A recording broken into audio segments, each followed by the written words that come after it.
শুভ সকাল সবাই, কেমন আছো? আশা করি ভালো আছো, সুস্থ আছো। আমি শিবানী, নতুন একটা ভিডিওতে সবাইকে অনেক স্বাগত। চলো আজকে ভিডিওটা শুরু করছি। সকালবেলা কেন এরকম অন্যরকম একটা ভিডিও, তো তোমরা দেখলেই বুঝতে পারবে কেন। তো কারা কারা আগে বলো যে ভাদ্র মাসে ঘর ঝাড়তে হয়, মানে কারা কারা ঘর ঝাড়ো আর কারা কারা ঝাড়ো না। অনেকেই বলে যে ভাদ্র মাসে আমরা ঘর ঝাড়ি, আর অনেকেই বলে ভাদ্র মাসে আমরা ঘর ঝাড়ি না। তবে আমরা কিন্তু ভাদ্র মাসে ঘর ঝাড়ি। কেন বলো তো? ভাদ্র মাস হচ্ছে ভাদ্র মাস, চৈত্রী মাস, এইসবে আমরা কিন্তু ঘর ঝাড়ি। এমনিতে তো ঘর এমন একটা জিনিস যেখানে তোমাকে 12 মাসই ঝাড়তে হয়, কিন্তু তাও এইসব মাসগুলোতে একটু মানে নিয়ম করে মানুষ ঘর ঝাড়া, মোছা, ধোয়া সব করে। আর আমাদের মতন যারা রাজমিস্ত্রি কাজ করে, যাদের বাড়িতে বিশ্বকর্মা পুজো হয়, তারা কিন্তু বেশি করে এই ভাদ্র মাসের দিনে ঘর ঝাড়ে। কেন? বিশ্বকর্মা পুজো আছে শেষের দিনে, অনেকের বাড়িতে রান্না পুজো আছে, আবার অনেকের মধ্যে নিয়ম আছে তারা কিন্তু আবার এই ভাদ্র মাসে ঘর ঝাড়ে না, তারা আশ্বিন মাসে ঘর ঝাড়ে।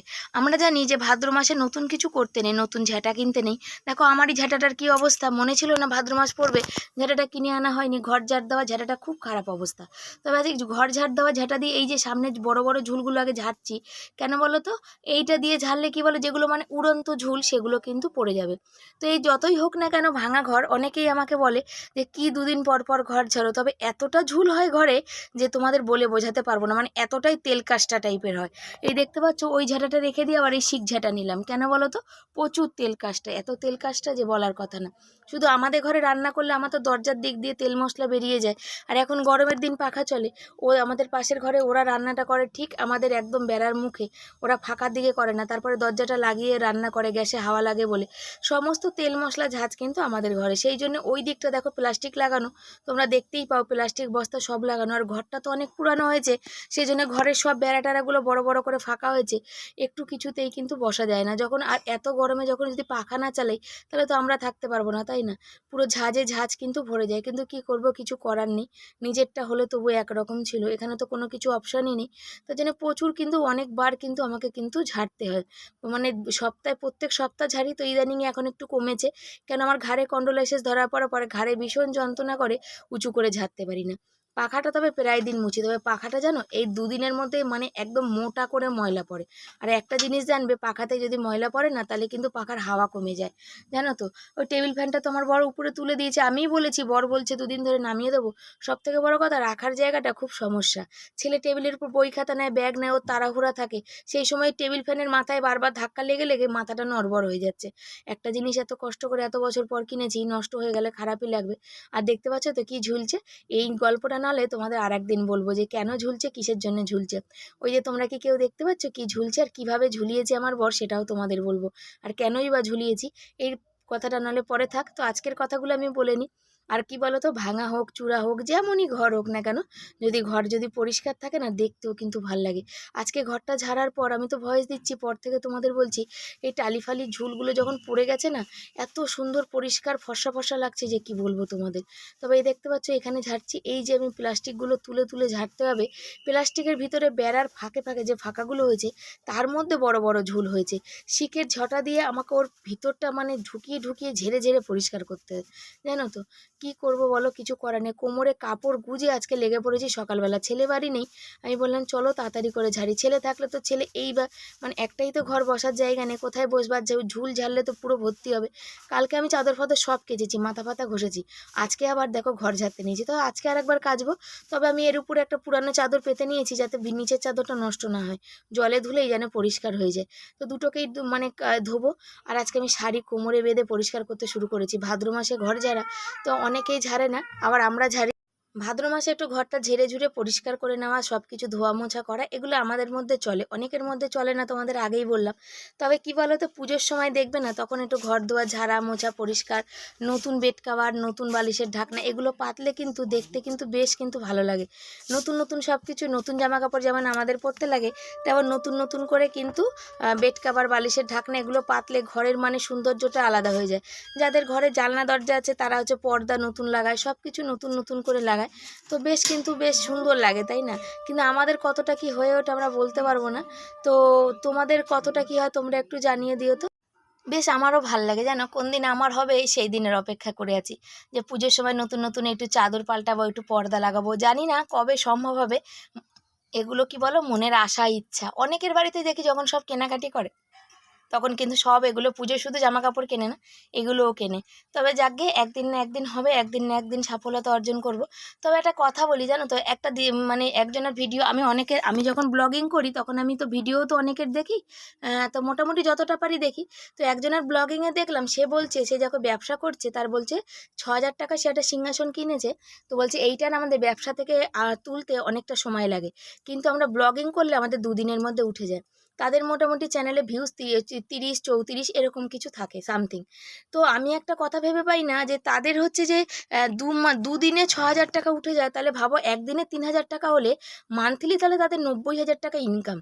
এবার ৯০,০০০ টাকা যদি এই ইউটিউব থেকে ইনকাম করে তারা, তাহলে তাদের এত কেন অভাব টানাটানি, বা আমার ছেলের অসুস্থর জন্য লোকের কাছে হাত পেতেছে। তো ইউটিউব দেখো তাদের জন্যে দেয়, কিন্তু বিশ্বাস করো তোমরা, আমি তো সেই কথা আলোচনা করছিলাম যে তাহলে আমাদের কেন হয় না। সেই হিসাবে করলাম যে ১,০০০ ভিউজে তাহলে কত, আর তোমার হচ্ছে ১০০-২০০ ভিউজে কত। তাহলে আমাদের কেন, ওদের যেমন ৩,০০০ টাকা দেয়, আমাদের সেখানে ৩০ পয়সাও দেয় না। পার ডে ওরা ৩,০০০ টাকা ইনকাম করে, আর পার ডে আমরা ৩০ পয়সা ইনকাম করতে পারি না।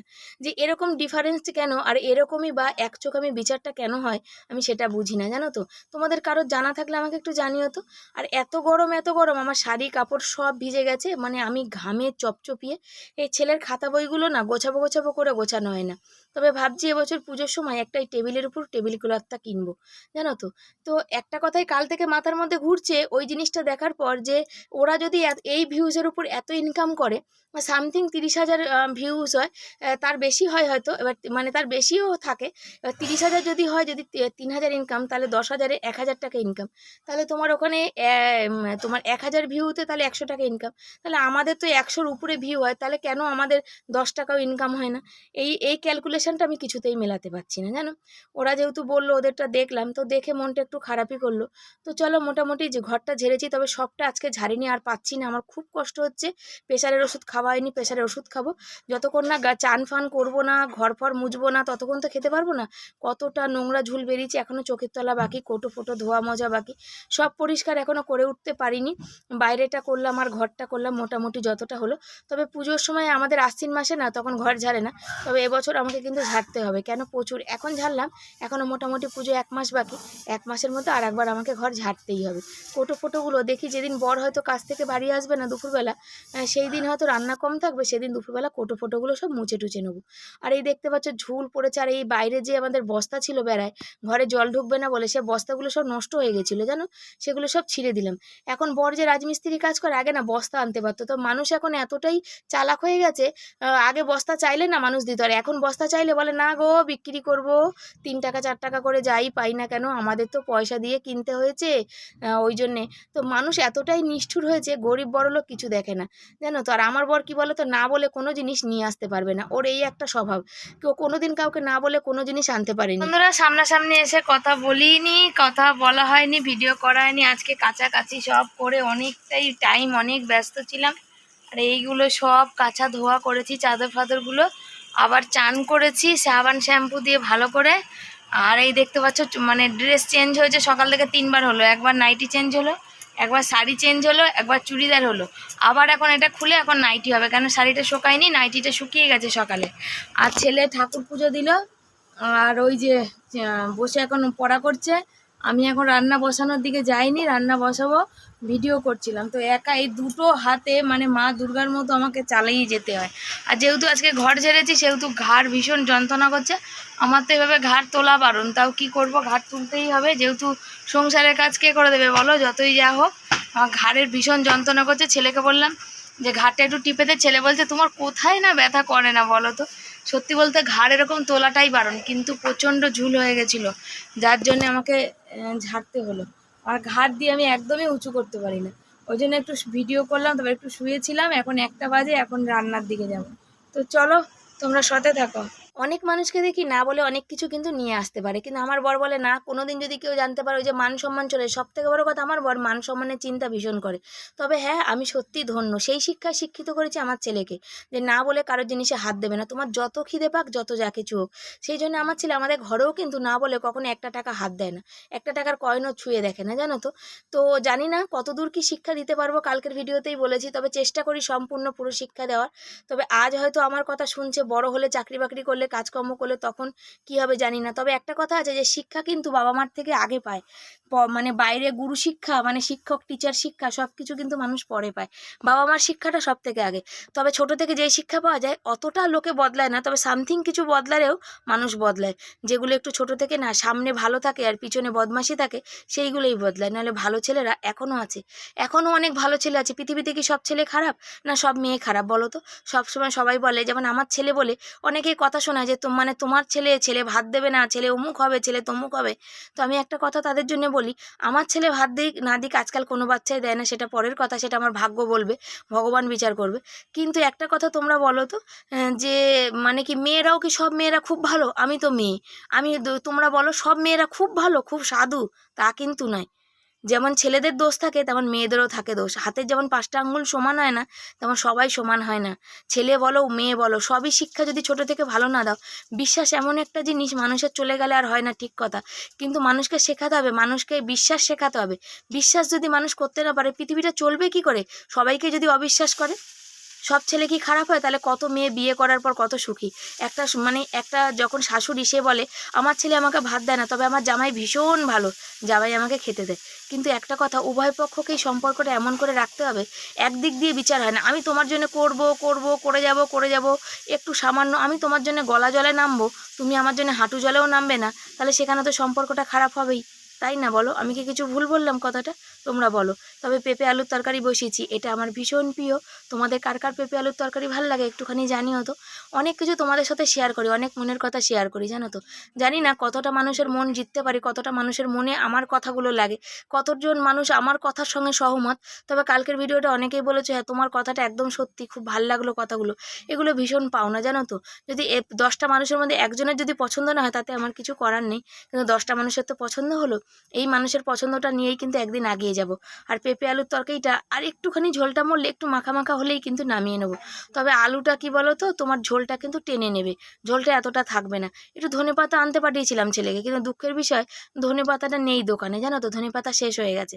তাই জন্য আজ কি আর করা যাবে, কিছু করার নেই। আর গরম মশলা আমরা খাই না, গরমে যদি বেশি করে গরম মশলা খাও না তাহলে কিন্তু গ্যাস হবে প্রচণ্ড। তরকারিটা কেমন হয়েছে, তরকারির কালারটা কেমন হয়েছে তোমরা কমেন্ট করে জানিও। পেঁপের তরকারি কি তোমাদের এরকম কালার হয়? আমার কেন হয়েছে, টমেটো দিয়েছি আর হালকা একটুখানি লঙ্কার গুঁড়ো আর তার সাথে কাঁচা লঙ্কা। আর এইখানে দেখো আলু সেদ্ধ করে রেখেছি, ডিমও সেদ্ধ করেছি, তবে ডিম আমার ছাড়ানো হয়ে গেছে। আলু সেদ্ধ করে রেখেছি, ভাত গড় দিয়ে নিয়েছি, এই যে ডিম দেখো এখানে বাটিতে রয়ে গেছে। আর একটা জিনিস তোমাদের আমি দেখাচ্ছি, দেখো এই যে একটা ডিম খুব ভালো করে সেদ্ধ হয়েছে, আর এই ডিমটা দেখো, দেখতে পাচ্ছ মাংস উঠে গেছে। ছোটোবেলায় যখন আমাদের অনেক অভাব ছিল না, 2টো ডিম এনে আমরা 7 জন ছিলাম, 8টা টুকরো হতো, মানে একটা ডিমকে 4 টুকরো করে রান্না হতো। যখন ডিম ছাড়ানো হতো ওই যে খোসার মধ্যে একটুখানি বেরিয়ে যায় না, যেমন আজকে বেরিয়েছে, তখন আমরা ওটা কিন্তু একটু কুড়িয়ে কুড়িয়ে খেতাম, জানো তো। তো অনেক স্মৃতি এরকম পিছনে আছে যে অভাবের কষ্টের। এই যে বন্যায় মালদায় দেখছি এত মানুষ বান ভেসেছে, সত্যি বিশ্বাস করো, তোমরা করবে কতটা জানি না, ওই ভিডিও দেখে কিন্তু আমার ভীষণ চোখে জল চলে আসছে। আমি কিন্তু পারি না কিন্তু সাহায্য করতে, কেন বলো, ওখানে আমার শ্বশুরবাড়ি, আমি কিন্তু জানি ওই জিনিসটা, আমি দেখেছি যে বন্যা হলে মানুষের কত কষ্ট, বাথরুম যাওয়া থেকে শুরু করে সমস্ত কিছু। আজকে আমি পান্তা ভাত খাচ্ছি, তার কারণ জানো তো, সকালে খাইনি, সকালে আমার ভীষণ পেট ব্যথা করছিলো, বারবার আমার পটি যেতে হচ্ছিলো, আর তার মধ্যে ঘরও ঝেড়েছি, আর ভীষণ আজকে কষ্ট হয়েছে। আজকে না ঝাড়লে হতো না, একদিন শনিবার, একদিন মঙ্গলবার, একদিন বৃহস্পতিবার, যে ছেলের জন্মবার, এইসব দিনে তো ঘর ঝাড়তে নেই, তার জন্য হচ্ছিল না। ওই জন্য আজকে ভালো, শরীর খারাপ হোক ভালো হোক যাই হোক, আমি আজকে ঘর ঝাড়বই। তাই জন্য আজকে ঘরটা কিন্তু ঝেড়ে পরিষ্কার করে নিলাম। আর পরিষ্কার না থাকলে আমার ঠিক মন যায় না। একটা কথা জানো তো, যতই তুমি গরিব হও, মানে অভাব থাকুক, ছেঁড়া জামা কাপড়ও যদি পরিষ্কার করে পরা যায় না, সেটা কিন্তু দেখতে ভাল লাগে। আর দামি জামা কাপড়ও যদি তুমি নোংরাভাবে পরো, সেটা কিন্তু দেখতে ভাল লাগে না। তো ছেলের সাথে এই কথা বলছি, আর এই যে ওই ছেলেকে বলছি, বাবা বৃষ্টি পড়তে লেগেছে, দরজার সামনে দিয়ে পোছনাটা সরা, নয় ভিজে যাবে। আমি একটু পেঁয়াজ নিয়েছি, আর কিছু নিইনি, আমার পেঁয়াজ খেতে খুব ভালো লাগে। তবে গরমের দিনে জানো কাঁচা পেঁয়াজ খাওয়া খুব ভালো, চোখের পক্ষে ভীষণ উপকার, চোখ কিন্তু ঠান্ডা রাখে, শরীরও ঠান্ডা রাখে। ভাজা পেঁয়াজে শরীর গরম করে, কাঁচা পেঁয়াজে শরীর ঠান্ডা করে।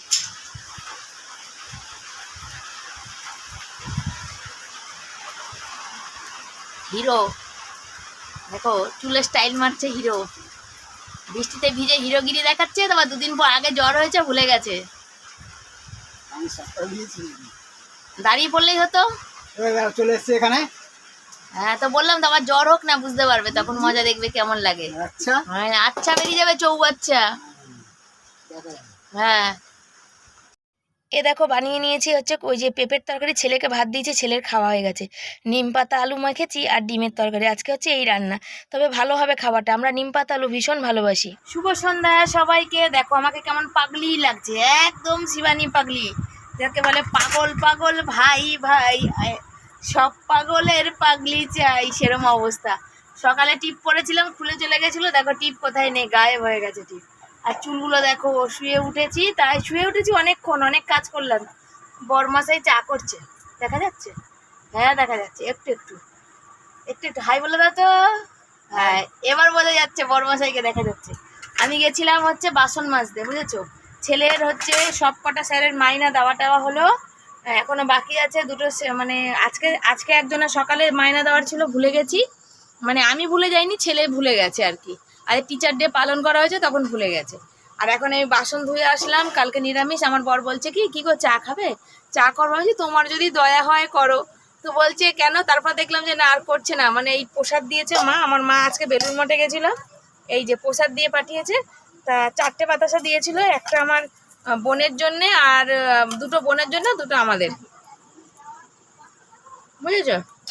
মা বেলুড় মঠ গেছিল আজকে। আমার মার জীবনে কোনোদিন কোথাও ঘোরেনি, আর আমাদেরও সামর্থ্য হয়নি, এই প্রথম মনে হয় ঘুরতে গেল জীবনে, মনে এত বছরে প্রথম মনে হয় বেলুড় মঠ দেখলাম। আর কত ফুটাবে? তো যাওয়ার পথে বাড়ি 1 মিনিটও দাঁড়ায়নি, এখান থেকে ডাকে আমাকে প্রসাদটা দিল, বললো বোনকে একটু দিতে আর আমাদের একটু নিতে। দুপুরবেলা এসছে আর মানে হাঁপিয়ে গেছে, প্রেশার আছে তো, সারাদিন হাঁটাহাঁটি করেছে বোরলিংটা, তাই জন্য মা হাঁপিয়ে গেছে, বুঝেছো? প্রসাদ দিয়েছে, তো প্রসাদ খেতে ভালোই লাগে তোমাদের আগে বলেছি। আর আমার বরের হচ্ছে পায়ের নোকের, বা পায়ের নোকের গোড়াটা পুরো সিমেন্টে নষ্ট হয়ে গিয়ে আজ কদিন ধরে যন্ত্রণা, বলছি চলো ওষুধ নিয়ে আসি, আনছে না। তো আজকের এটাকে খুঁচিয়ে সিমেন্টগুলো সব বার করেছে, আর ওই যে এখন বোরলিং ওই যে নিচ্ছে, গরম করে দেবে, পায়ের গোড়ায় ঢালবে, বুঝেছো? আর হচ্ছে প্রসাদ খেলাম, ভালোই লাগে। তবে আমি বেলুড় মঠ এত বড় হয়েছে এখনো অবধি যাইনি, একবার মনে হয় গেছিলাম, তাও দেখতে পাইনি। বিকালে গেছিলাম, সব বন্ধ হয়ে গেছিলো, মানে বাইরে থেকে এমনি যেমন দেখে ওরম দেখে চলে এসেছি, ভিতর তো ঢুকতেই দেয়নি। আমি বসবো লাইভে সারাদিন, সে দুপুরে খাওয়া দাওয়া করার পর আজকে শুয়ে ভিডিও পোস্ট করেছি ফেসবুকে। 4টে চ্যানেলে কাজ করি, 4টে চ্যানেলে কাজ করতে গেলে 4 জায়গায় ধরো ভিডিও করতে গেলে, ভিডিওগুলো পোস্ট করতে গেলে তখন কতটা সময় লাগে, নেটের প্রবলেম, আর নেই ফোনে রিচার্জ, দুঃখের বিষয়। কি দিন আমার আসলো ফোনে রিচার্জ নেই। আজ ভাদ্র মাসের ঘর ঝাড়া হলো, অনেকেই ভাদ্র মাসে ঘর ঝাড়ে না, কিন্তু আমরা ভাদ্র মাসে ঘর ঝাড়ি পুজোর আগে, পুজোর মাসে ঝাড়ি না। আমার দেখো এখানটা ফুলেছে, বুকটা দেখতে পাচ্ছ তোমরা? দেখো এই এতটা জায়গা ফুলেছে, দেখতে পাচ্ছ? এতটা ব্যথা বলার কথা না। দেখো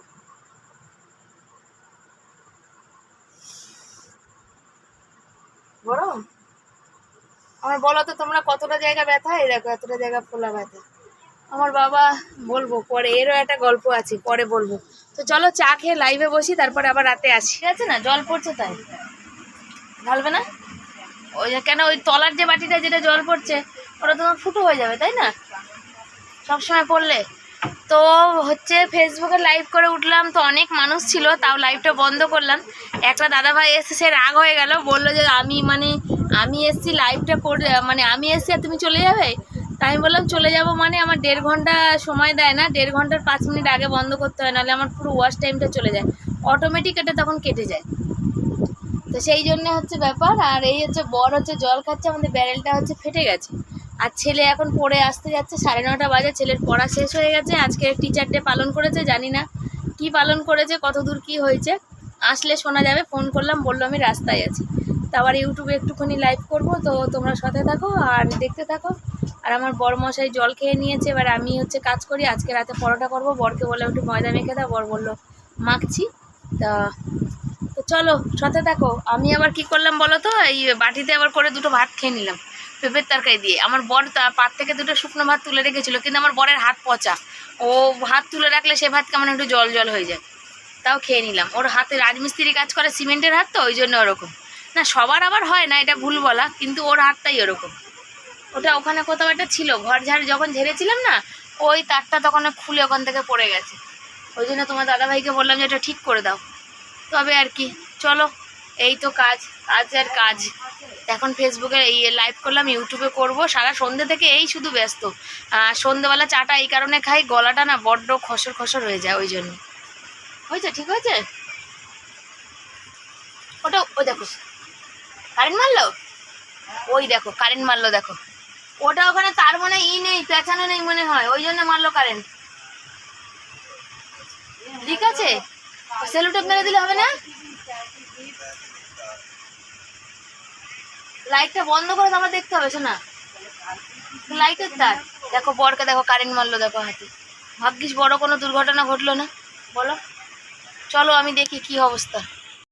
অনেক দিন ধরে ছেলে পরোটা পরোটা করছিল, ঘরে না তেল বাড়ন্ত ছিল, সেই জন্য পরোটাটা করা হচ্ছিল না। অল্প তেল ছিল, সেই জন্য একটু ছিপছিপে তেল দিয়ে কোনো রকম পরোটা ভেজে দিয়েছি। আর এই যে খাবারটা দিয়েছি দেখতে পাচ্ছ তো, একটা দিদিভাই বলে যে বিষ নাই খেও না, কিন্তু কি করব, নিচে খাওয়ার উপায় নেই। যেই খেতে বসবে রাতের দিকে ছুঁচো আমাদের ঘরে প্রচণ্ড উৎপাত করে, বসলেই কামড়ে দেবে, আর কামড়ে দিলেই বিপদ হয়ে যাবে, জানো তো। অনেক সাবধানে আমাদের নিচে বসতে হয়। তো চলো, এই হচ্ছে ব্যাপার। তো সবাই ভালো থেকো, সুস্থ থেকো। ভিডিও শেষ করছি এখানে। কালকে যেহেতু নিরামিষ, সেজন্য এই রাত্রিবেলা গ্যাস মুছে নিচ্ছি। খেয়ে দিয়ে উঠে তোমরা জানো আমার একটু কিছু ভালো লাগে না, না কথা বলতে না কিছু করতে। তো এই ভিডিওটা এখানে শেষ করছি। কেমন লাগছে অবশ্য কমেন্ট করো। আজকে ভীষণ কষ্ট হয়েছে ঘর দুয়ার ঝেড়ে, আর সেই সন্ধ্যে 7:30 থেকে লাইভে বসি, 10:30 অবধি কেটে যায়। ভীষণ কষ্ট হয় আমার, কিন্তু একমাত্র এই সুখের আসার জন্য একটু চেষ্টা চালিয়ে যাচ্ছি। তোমরা শুধু একটু পাশে থেকে আমাকে ভালোবাসা দিও।